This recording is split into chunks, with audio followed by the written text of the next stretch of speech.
लागत नाही चल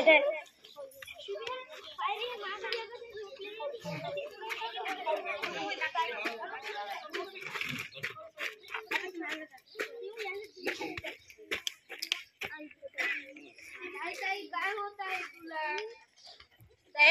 काय होत आहे तुला आई बघ ना ग ताईला काय झालं ग मोनी काय होत आहे तुला पोटात दुखतंय बाई बाई पुन्हा चांगली इथे येऊन बसली सांगितलं होतं इथे येऊ नको म्हणून पुन्हा पाठवली ना